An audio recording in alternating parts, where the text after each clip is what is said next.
Hello everyone, welcome back to my channel. সকলকে happy new year. New ইয়ারে new vlog নিয়ে চলে এসেছি। আশা করি সকলে ভালো আছেন। So let's start the new episode. Uttar Pradesh রাজ্যের একটি ঐতিহাসিক জনপ্রিয় বৌদ্ধ তীর্থস্থান কুশীনগর।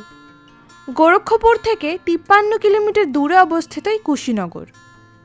কুশীনগরের প্রধান আকর্ষণ নির্বাণ স্তূপ, মহাপরিনির্বাণ মন্দির, এছাড়াও রয়েছে চীনা মন্দির, জাপানি মন্দির ও ওয়াইথাই মন্দির। এটি একটি আন্তর্জাতিক পর্যটন কেন্দ্র, যেখানে সারা বিশ্ব থেকে ভ্রমণের জন্য আসে বৌদ্ধ তীর্থযাত্রীরা।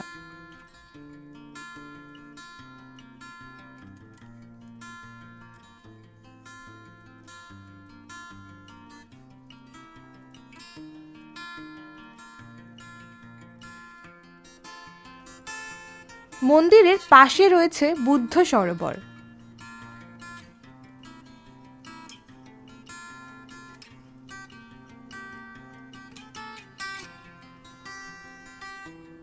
এটি হলো জাপানি মন্দির। এখানে ভগবান বুদ্ধের একটি অষ্টধাতুর মূর্তি রয়েছে, যা আনা হয়েছে জাপান থেকে।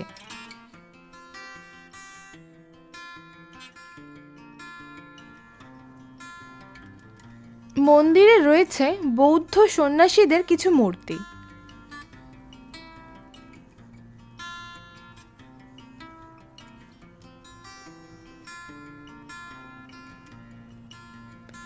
এরপর আমরা চলে গেলাম নির্বাণ স্তূপে। মল্ল রাজাদের রাজধানী ছিল এই কুশীনগর।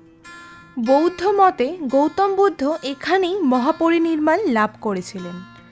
1876 সালে খনন কার্যের ফলে নির্বাণ স্তূপের ধ্বংসাবশেষ পাওয়া যায়। এই স্থানেই একটি তামার পাত্র আবিষ্কৃত হয়েছিল, যেটিতে রয়েছে প্রাচীন ব্রাহ্মী শিলালিপি। এই শিলালিপি থেকেই জানা যায় ভগবান বুদ্ধের দেহাবশেষের বিষয়ে।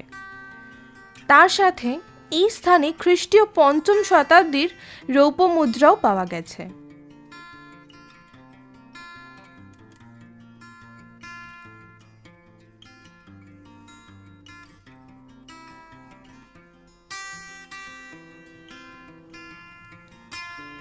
মহাপরিনির্বাণ মন্দিরে রয়েছে 6.10 মিটার লম্বা ভগবান বুদ্ধের একটি শায়িত মূর্তি। এটি একটি একক ভাস্কর্য, যা বেলে পাথরের একটি একক ব্লকে খোদাই করা হয়েছে।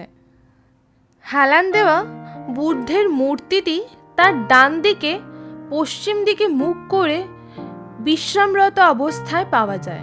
সম্ভবত তার জীবনের সূর্যাস্তের ইঙ্গিত দেয়।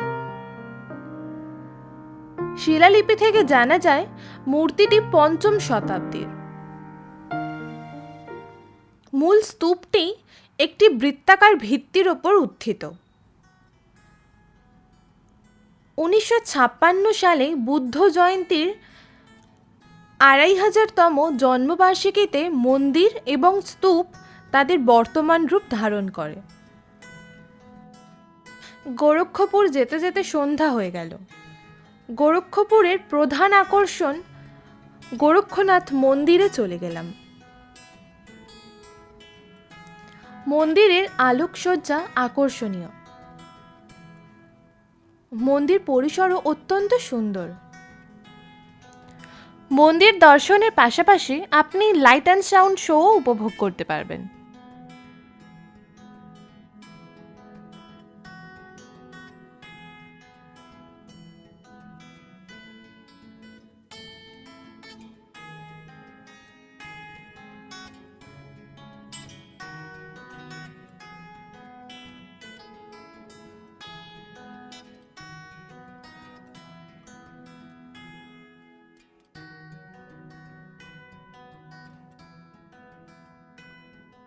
আজ এই পর্যন্তই।